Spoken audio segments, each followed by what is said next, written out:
For more on this, we're joined by Frédéric Bérard. He is a political commentator, and we reached him in Montreal. And Frédéric, always good to see you. Thanks for taking the time.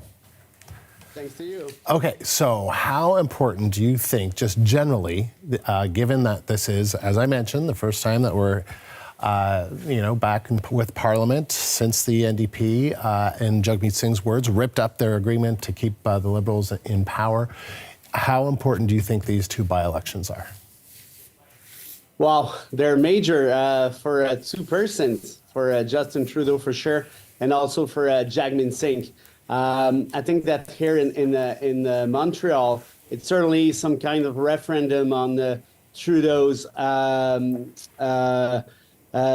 occupation of power. Maybe it's if they lose that riding, that will send a very strong signal, I think, to Trudeau to resign. As for saying it's a bit different, obviously, but it's going to be some kind of judgment on whether it was a good idea for the NDP to support the Liberals for so long.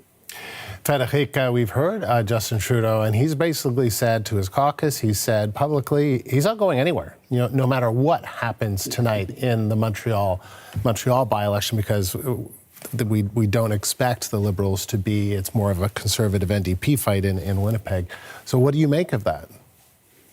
Yeah, well, Trudeau can say whatever he likes, but the truth is that if you have a full caucus who's asking you to resign, if you lose the confidence of each and everyone's MP, you're going to have to resign at one point. And I know for sure that there's a lot of MPs right now that are awaiting for the result of in La Salle to ask or not Trudeau to leave the 24 Sussex.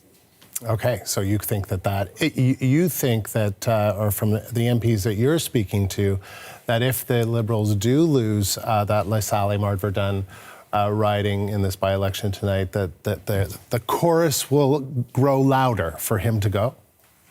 That's pretty good expression. I didn't know that one, but yeah, that's clearly that. Because don't forget that those MPs are quite nervous right now because they see the surveys. And they don't want to go in the general election if they are sure to lose. The Liberals are behind the Conservative by something like 15-20% right now. And I think that in La Salle, if they lose again, that would send a pretty strong message to where the citizens are, where the voters are as of now. Okay, so that's Montreal. What about in Winnipeg? How much is this a test of Jagmeet Singh's leadership? Because this is an NDP stronghold, but the Conservatives could be very competitive there.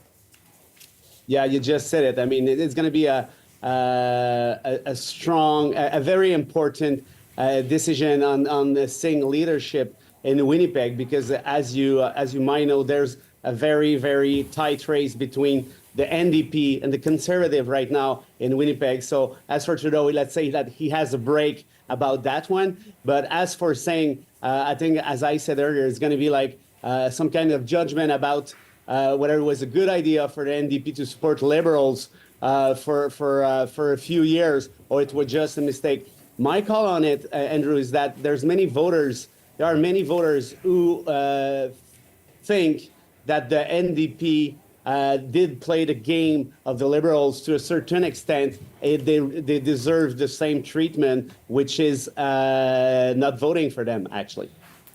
Do you think that the results of these two by-elections will kind of dictate this sitting of Parliament going forward and how long the government survives?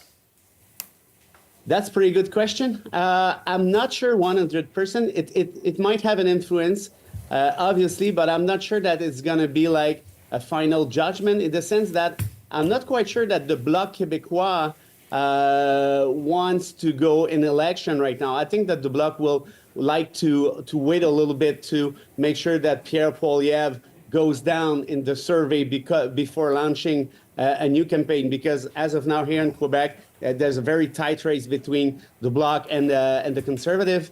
And as for the NDP, I'm sure 100% that they don't want to go in election right now. First, I'm not sure they have enough money to go there. And second of all, if you take a look at the surveys I mean, the support they have from the voters are phantom. So I'm quite sure that they have all interest to wait a little bit to postpone that fatal moment, I would say. Frédéric, always good to talk to you. Thank you. Frédéric Bérard is a political commentator. We reached him in Montreal.